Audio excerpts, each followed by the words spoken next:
에이블리는 다들 아실 거예요. SNS를 기반으로 한 인플루언서 마켓을 이제 한 곳에 모은 패션 커머스 플랫폼이죠. 굉장히 상당히 가파른 성장세로 주목을 받았던 곳인데 여기 실적을 보면은 2023년에 매출이 2,595억 원, 영업이익을 33억 원을 냈습니다. 근데 2024년에는 매출이 3,343억 원에 마이너스 154억 원 적자 전환을 했거든요. 그래서 이제 선배님 말씀하셨던 것처럼 처음으로 이제 흑자 전환을 2023년에 해가지고 굉장히 업계에 놀라움을 안겼어요.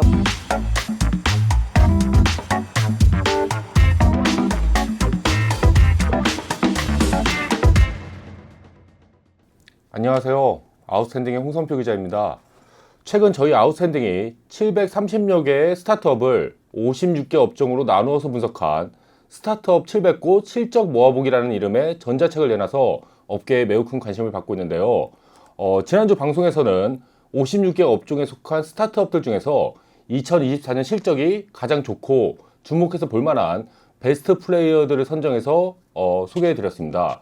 그리고 오늘 방송에서는 이어서 지난해 원래는 흑자였다가 적자로 전환한 이 적자 전환 기업들에 대해서 다뤄보려고 하는데요. 전자책 출판 작업을 주도하신 저희 아웃스탠딩의 정재 기자와 함께 이야기 나눠보도록 하겠습니다. 지혜님 안녕하세요. 안녕하세요. 예. 오늘 방송을 시작하기에 앞서서 좀 시청자분들의 이해를 돕기 위해서 좀 추가적으로 설명할 내용이 있다. 이렇게 맞습니다. 말씀을 해주셨잖아요. 예, 그 설명 좀 드리면 우리가 딱 적자 전환한 회사라고 하면은 어쨌든 좀 부정적인 뉘앙스잖아요. 약간 뭐 침체에 빠진 것처럼 느껴지고 그렇긴 하죠. 일반적으로 그 뉘앙스는. 예. 근데 또 이제 역으로 흑자 전환한 회사가 적자 전환한 회사보다 경영을 잘했냐 이렇게 단적으로 질문하면 사실 그게 좀 답하기가 애매한 게 특히 이제 뭐 스타트업 분야에서는 그쵸, 예. 일반적으로는 당연히 흑자 기업을 잘했다고 네, 보지만은 스타트업 스타트업은 분야에서는 조금 다르게 보는 경우가 많죠. 네, 맞습니다. 왜냐면은 스타트업들은 어떤 특정한 시기에는 비용을 소진하면서 달리는 구간이 분명히 있거든요. 그래서 적자를 좀 냈더라도 그거를 상회할 만큼 매출을 엄청나게 이렇게 올려서 뭐 성장성을 증명했다. 이러면은 사실 스타트업한테 되게 필요한 역량을 증명을 한 거거든요. 근데 뭐 이제 예를 들어서 매출이 절반으로 꺾였는데 비용을 막 엄청 줄여가지고 흑자로 전환한 회사가 있다고 치고 또 적자로 전환하긴 했는데 엄청난 성장세를 보여준 회사 이렇게 두 곳이 있다고 치면은 스타트업 씬에서는 후자의 경우를 더 이제 좀 상황이 좋은 회사라고 보는 게 있거든요. 스타트업뿐만이 아니라 그 일반적으로도 그런 상황이면은 그쵸. 예, 매출 성장을 이뤄낸 기업을 네, 더 맞습니다. 쳐주겠죠. 주식시장 그런 데서도 그렇고. 맞습니다. 그래서 매출 성장성이 되게 중요하고 스타트업 씬에서는 더더욱 그런 면이 있어서 이 점을 좀 말씀해 드리고 싶고요. 그래서 만약에 오늘 다룰 회사 중에도 사실은 적자 전환했지만 상황은 나쁘지 않은 회사들 분명히 있거든요. 그런 경우에는 따로 말씀을 드리도록 하겠습니다. 알겠습니다. 네. 그러면 이제 근데 조금 더 이제 근본적인 질문을 드리면은 네. 적자 전환한 회사들을 이렇게 따로 모아서 살펴보는 이유가 있으신가요?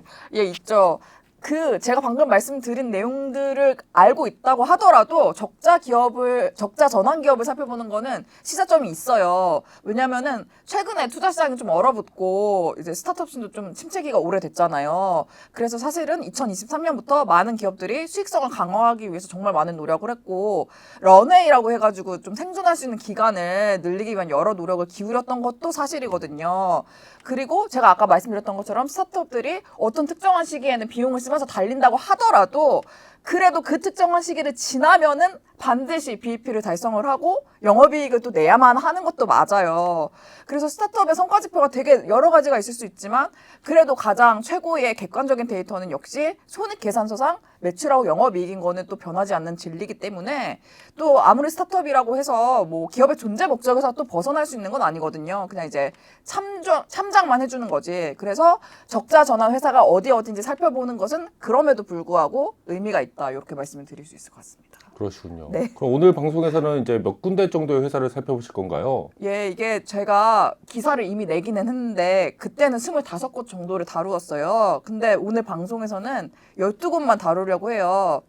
그래서 왜냐면 방송 시간도 있고 좀 중요하게 살펴볼 회사만 추려서 말씀을 드리는 거고요. 또 참고로 여기서 말하는 스타트업에 대한 정의를 다시 한번 말씀을 드리는 게 좋을 것 같아요. 혁신 기술에 의한 고성장 모델을 추구하는 비상장 초기 기업, 이게 기본적인 저희가 내린 정의고요. 다만 이제 대기업 자회사라든지 이제 막 상장한 회사라고 하더라도 뭐 스타트업이랑 경쟁 관계가 있다든지 또 뭐 개별 투자 유치 작업을 진행을 하고 있거나 또 IT 벤처 업계에 직접적인 영향을 미치고 있는 회사 이렇게까지 좀 넓게 스타트업으로 정의했다라는 것을 미리 말씀을 드리겠습니다.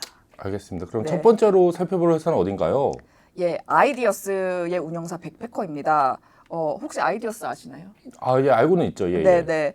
여기가 매출이 2023년에는 매출이 499억 원, 영업손익이 3억 원의 이제 이익을 냈었는데 2024년에는 매출이 591억 원, 영업손익이 마이너스 22억 원의 적자를 냈어요.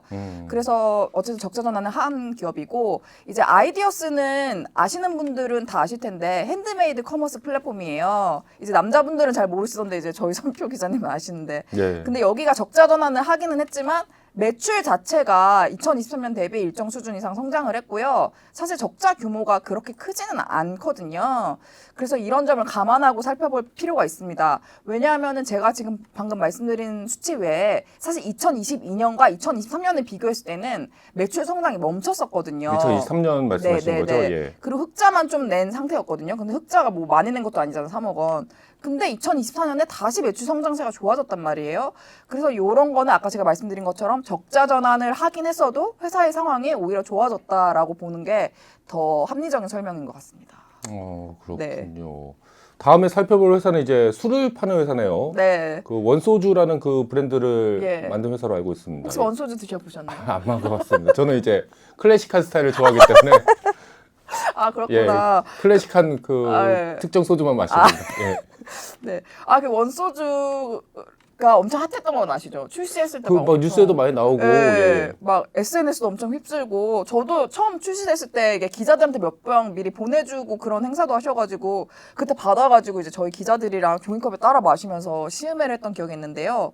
벌써 그 몇 년이 됐습니다. 근데 아무튼 원소주를 만든 원스피리츠의 실적을 볼 텐데요. 2023년에는 매출 132억 원, 영업이익을 5억 원을 냈는데 2024년에는 매출이 31억 원으로 팍 줄었고요. 영업 손실도 마이너스 13억 원이 났습니다. 그래서 좀 여기는 매출도 팍 줄어들고 손실도 좀 나는 회사니까 안 좋아진 거죠. 그렇죠. 예. 매출이 거의 한 4분의 1 토막이 났네요. 그렇습니다. 여기 회사 설명 조금 드리면은 그 가수 박재범 씨가 대표로 있는 회사로 되게 알려져 있죠. 2023년 기준으로도 지분 43%를 보유한 최대 주주기도 한데요. 근데 이제 원소주라는 소주 브랜드를 내면서 대중한테 엄청 널리 알려졌죠. 근데 이제 전자공시 시스템에는 2023년 보고서가 가장 최근 실적이었고요. 2024년 실적은 중소기업 현황 시스템에서 찾았어요. 그러니까 이때부터 저는 왜 다트에 안 올라왔지? 이러면서 뭔가 실적이 안 좋아졌나? 이런 감을 오면서 이렇게 찾았던 기억이 나는데 이게 뭐 실적이라든지 매출이라든지 그런 기준 요건에 부합하지 못하면 다시 이제 공시 의무가 맞습니다. 없어지는 그런 거죠. 네, 예. 딱 그런 케이스예요.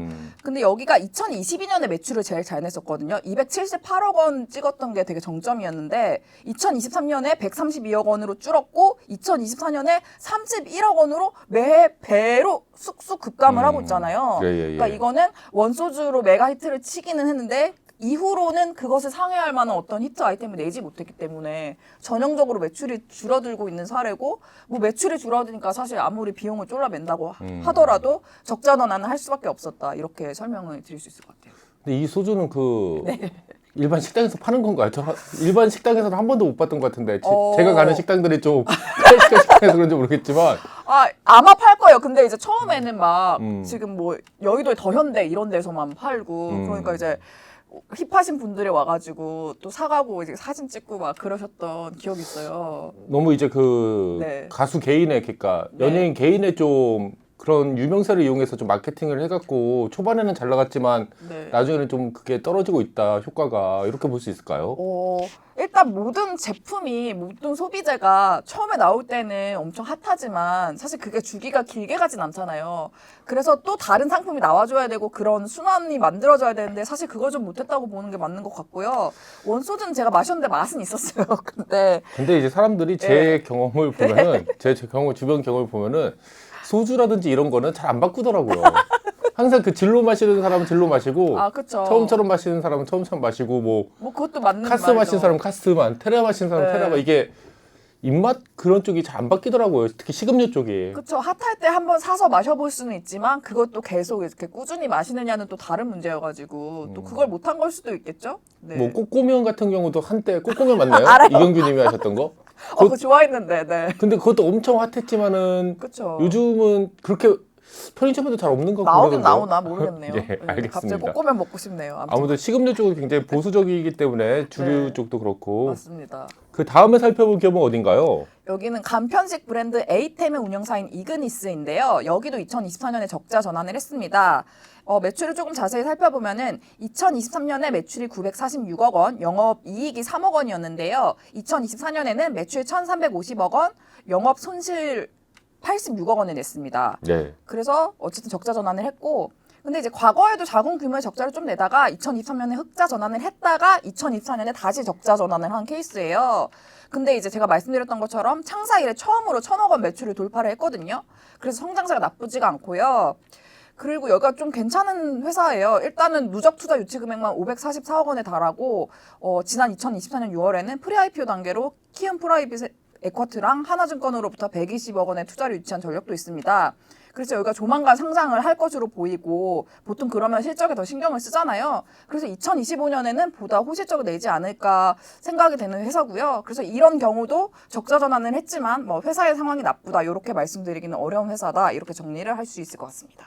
그러면 그 다음에 살펴볼 기업은 약간 그 자파 같은 걸 판매하는 기업이죠? 아, 맞아요. 예. 생활공작소라는 회사입니다. 회사의 이름처럼 생활에 필요한 여러 용품들을 제조하고 판매하는 기업인데 되게 편리하면서도 되게 예쁜 제품들이 많아가지고 저도 굉장히 애용하는 그런 이제 브랜드인데요. 여기도 지난해 적자 전환을 했습니다. 일단 2023년에 매출 311억 원 그리고 네. 영업손익으로 한 이제 8천만 원 정도의 이제 작은 이익을 내다가 2024년에는 매출이 324억 원 그리고 마이너스 27억 원을 냈거든요. 그래서 이제 적자 전환을 했는데 매출이 조금 성장하기는 했지만 그거에 비해서 이제 손실폭이 좀 크다고 볼 수가 있고요. 그래서 왜 그런가 하고 살펴봤더니 매출 원가하고 판관비가 2023년 대비 좀 많이 늘어났더라고요. 특히 판매 촉진비가 좀 큰 폭으로 늘어난 것을 확인을 할 수가 있었습니다. 그래서 뭐 매출이 추이를 보면은 2022년에 352억 원을 찍어가지고 가장 정점을 찍었다가 311억 원으로 역성장을 했다가 2024년에는 소폭 상승한 324억 원을 찍었다 이렇게 말씀을 드릴 수가 있을 것 같습니다. 네. 근데 이제 판매 촉진비를 왜 이렇게 많이 썼냐고 하면은 아무래도 자파용품은 되게 이제 대중하고 붙어있는 브랜드고 사실 되게 브랜드가 많잖아요. 많죠, 그래서 거기서 좀 두각을 드러내려면은 판매 촉진비를 좀 많이 쓸 수밖에 없지 않았을까라는 생각은 자연스럽게 하게 되는데요. 근데 어쨌든 조금 안타깝지만 현재 매출의 추이를 보면은 답보 상태라고 말씀을 드릴 수가 있을 것 같고 2025년에는 답보 상태를 벗어날 수 있을지 요거를 좀 주의 깊게 봐야 될 것 같습니다.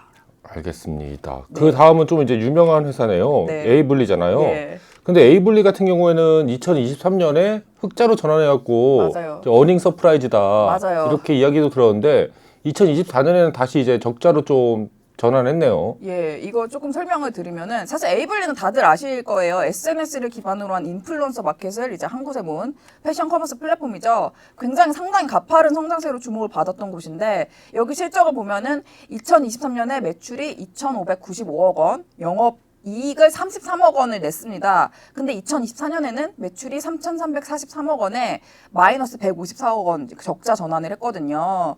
그래서 이제 선배님 말씀하셨던 것처럼 처음으로 이제 흑자 전환을 2023년에 해가지고 굉장히 업계에 놀라움을 안겼어요. 왜냐면은 그 전까지는 700억 원 적자 막 이랬거든요. 근데 그걸 이렇게 뒤집은 거여가지고. 네. 근데 또 다시 적자 전환을 한 거거든요. 근데 사실 요거는 좀 예상했던 바인 게 이제 보통 스타트업들이 좀 많이 하는 플레이라고 해야 되나? 그런 것 중에 하나가 우리 수익 낼 역량이 있어 하고 이렇게 시장에 한번 딱 보여준 다음에는 이렇게 약간 다시 그 이후에는 비용을 좀 소진하면서 달리는 그런 패턴이 좀 많이 있거든요. 그래서 여러 스타트업들이 굉장히 많이 보여주는 행보라서 이거는 뭐 예측 가능한 것이었다고도 볼 수가 있는데 다만 조금 아쉬운 게 에이블리의 매출 성장세가 2024년도 매출 성장세가 과거에 되게 폭발적으로 성장했던 거에 비하면은 조금 아쉽다 이런 느낌이 있거든요. 그래서 근데 이제 모수 자체가 많이 훨씬 커지고 그렇긴 있으니까 하죠. 그 성장률 자체는 이제 네. 뭐 떨어진 게 자연스럽긴 한데 예. 그래도 이제 좀 기대하는 게 있다. 그래서 2025년에 실적이 중요할 것 같고요. 근데 이제 회사 자체 전체적인 상황을 보면은 아시다시피 2024년에 3조의 기업 가치를 인정받으면서 알리바바로부터 1,000억 원의 투자를 유치하기도 했었거든요. 그래서 좀 기대를 갖고 지켜봐도 좋지 않을까 이렇게 생각을 해봅니다. 그 다음번 기업은 이제 저희 아웃스탠딩의 이주영 기자가 얼마 전에 인터뷰했던 기업인 것 같아요. 맞습니다. 여기 신생 패션 플랫폼 에슬러의 운영사 바인드라는 곳인데요. 아마도 현 시점 스타트업 씬에서 가장 빠르게 성장하는 초기 기업이 아닐까 생각을 합니다. 여기 매출 성장세가 굉장히 가파른데요. 2023년에 매출 3억 원을 냈다가 2024년에 매출 58억 원을 냈어요. 근데 다만 원래는 흑자 회사였는데 여기가 2024년에 마이너스 1억 원 적자 전환을 하기는 했거든요. 그렇다고 하더라도 매출이 네. 거의 한 20배 가까이 오른 거잖아요. 맞습니다. 그리고 네. 그 영업 적자가 지금 마이너스 1억 원이면은 그게 막 그렇죠. 많다고는 볼 수도 없고. 맞습니다. 그래서 뭐 사실 원칙에 따라서 적자 전환 기업으로 분류를 하기는 했는데 매출의 성장세나 여러 요인들을 고려했을 때 사실 별 의미는 없다. 굉장히 잘 성장하고 있는 회사다. 이렇게 말씀드릴 수 있을 것 같고요. 여기가 2022년에는 액티브 시니어 레저 및 스포츠 마켓 이렇게 시작을 했는데 2023년 초부터 4, 5, 6, 5 시니어 남성들을 위한 패션 플랫폼으로 변모를 했어요. 그리고 2025년에는 3040 남성 패션 앱으로 확실하게 자리매김을 했습니다. 근데 이제 여기 같은 경우는 취재원으로 있는 여러 투자자 임원분들이 너무 칭찬을 하시는 거예요. 여기 너무 잘한다. 굉장히 매출이 빠르게 20배 성장한다. 늘었으면은 네. 칭찬하시겠죠.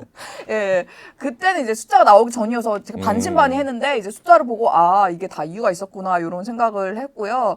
그래서 사실 저희도 인터뷰를 진행을 했었던 거거든요. 근데 여기가 MAU 같은 것도 40대 남성을 기준으로 굉장히 빠르게 100만을 바로 돌파를 했고 뭐 방금 말씀드렸던 것처럼 수십억 원에 달하는 매출 규모를 굉장히 빨리 만드는 회사입니다. 그래서 뭐랄까요, 앞으로도 좀 더욱 주목해서 봐야 되는 곳인 것 같습니다. 그리고 그 다음번 기업은 이제 카카오 계열사 중에서 좀 아픈 손가락으로 불리는 예. 기업이죠. 예. 네, 선표님께서도 이제 기사로 몇 번 언급해 주셨던 곳인데요. 바로 예. 카카오 VX입니다. 여기가 카카오의 골프 사업 전문 자회사죠. 2017년에 국내 스크린 골프 2위 업체였던 마음골프가 이제 카카오 게임즈의 자회사로 인수되면서 탄생한 업체인데요. 사실 카카오 플랫폼에 올라탄 이후로는 꾸준한 매출 성장을 보였던 회사예요. 근데 여기 최근 실적을 보면은 2023년에 매출 1,298억 원, 영업 이익 33억 원을 내다가 2024년에는 매출 1,116억 원으로 역성장을 했고 영업 손실로 134억 원을 냈거든요. 그래서 이제 큰 적자 전환을 하였어요.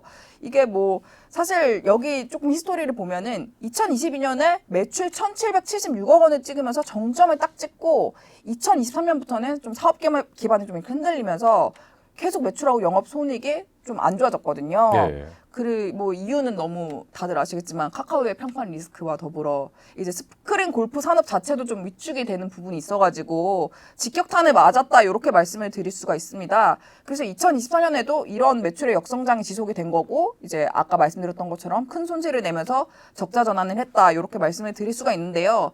근데 또 이렇게만 말하기엔 약간 아쉬운 게 경쟁사로 불리는 회사 스마트 스코어 아시죠? 거기는 업황이 안 좋은 와중에도 성장을 조금 했더라고요. 예. 그래서 이제 카카오 VX가 이렇게 적자 전환한 데는 물론 업황이 안 좋은 것도 있겠지만은 사실 자체적으로도 경영을 좀 못하지 않았나 이렇게 말씀을 드릴 수 있을 뭐 것 같습니다. 경쟁자는 어느 정도 이제 선방을 네, 했는데 맞습니다. 대기업 계열사가 이렇게 그렇다고 하면은 네, 그렇게 좀 보는 게 맞죠. 예. 맞습니다. 네, 뼈를 때렸는데. 네. 그 다음 기업은 약간 K-팝 관련된 기업이네요. 네, K-타운 포유라는 회사입니다. 여기가 K-팝 음반하고 굿즈 커머스 플랫폼인데요. 여기서는 최근에는 이제 K-뷰티나 K-푸드 같은 카테고리 그런 상품도 역시 취급을 하고 있는 그런 곳입니다. 여기가 꽤 큰 회사인데요. 전 세계적으로 700만 명의 회원과 7,000개 이상의 팬클럽 네트워크를 확보를 하면서 굉장히 빠르게 사세를 키웠던 회사고요. 2022년에는 인사동에 매장도 오픈하고 그랬어요. 그래서 여기 최근 실적을 보면은 2023년에 매출 2,322억 원, 영업이익 24억 원을 내다가 2024년에는 매출이 절반 수준으로 꺾여서 1,147억 원을 냈고 영업 손실로 66억 원을 냈어요. 그래서 적자 전환을 어떻게 했습니다. 이렇게 매출이 이렇게 절반으로 줄어들었을까요? 그래서 제가 이제 재무제표를 봤는데 일단 전체 매출의 절대적인 비중을 차지하는 상품 매출액의 그냥 절반으로 딱 꺾이니까 바로 그냥 이렇게 된 거고요. 그래서 좀 의아하긴 하더라고요. 근데 여기가 이제 돈도 좀 많이 쓴 것 같아요. 2024년에는 일본 도쿄 긴자에다가 K타운 포유 긴자라는 이름의 매장도 열고 이렇게 좀 글로벌 시장 공략하는 데 되게 힘을 썼거든요.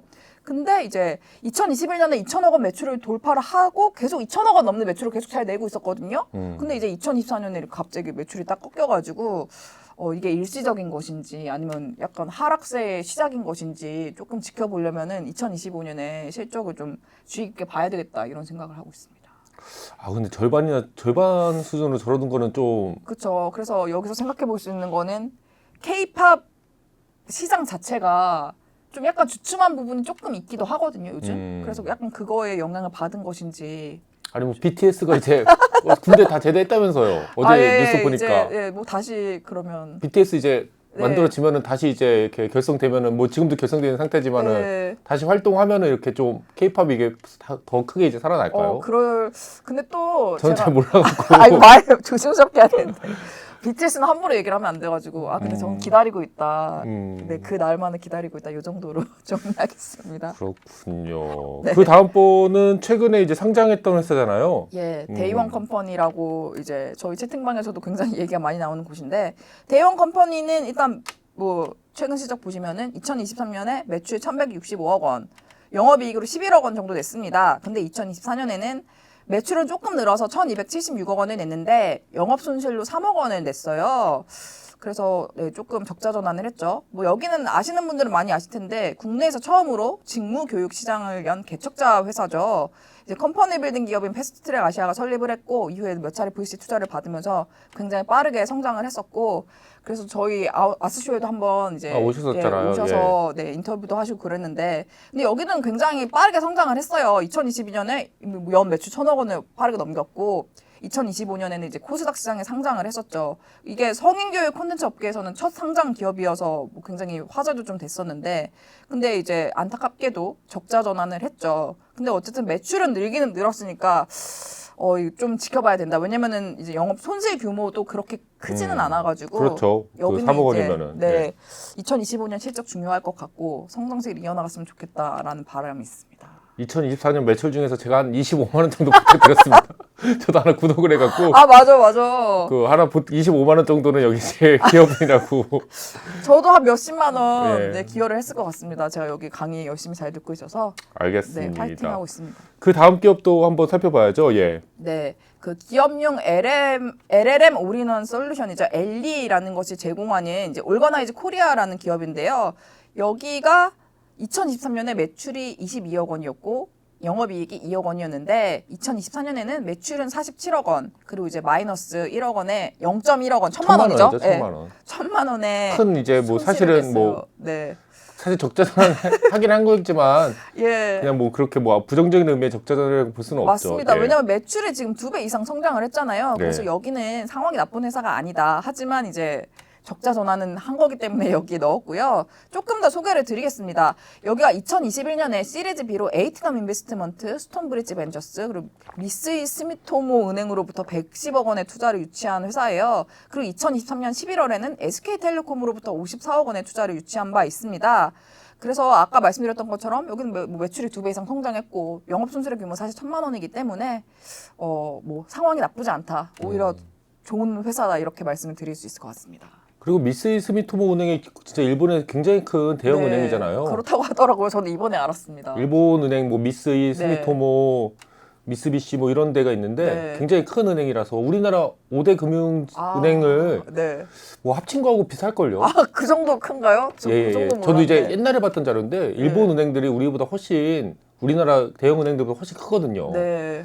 그래갖고 굉장히 큰 은행이라고 말씀드릴 수 네. 있죠. 그래서 적자 전환했지만 상황은 좋은 회사 이렇게 정리를 하겠습니다. 그리고 그 다음번에는 여기 파크원 빌딩에 옆동에 입주해 있는 회사잖아요. 예, 맞아요. 티오더입니다. 예, 예. 핫한 회사죠. 여기에 뭐 다 아시겠지만 설명을 드리면 태블릿 무인 주문 플랫폼으로 유명한 예. 최근 가장 빠르게 성장하는 스타트업을 꼽자면 여기도 분명히 들어갈 회사인데요.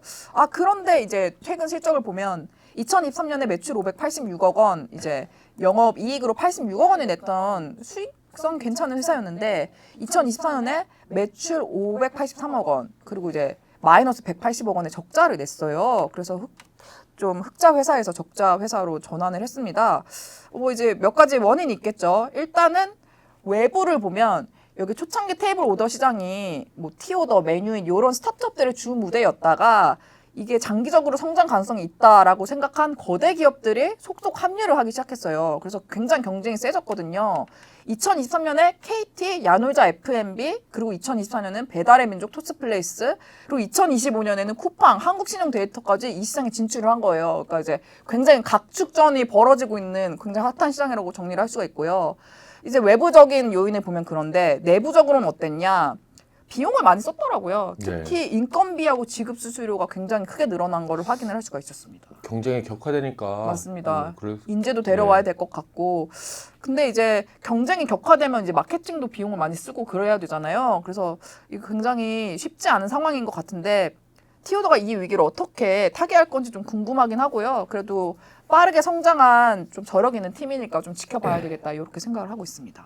제가 알기로는 이 태블릿 오더 있잖아요. 네. 이게 한 번 계약했다고 평생 쓰는 건 아니고 그쵸. 몇 년마다 바꾸는 주기가 있는데 맞습니다.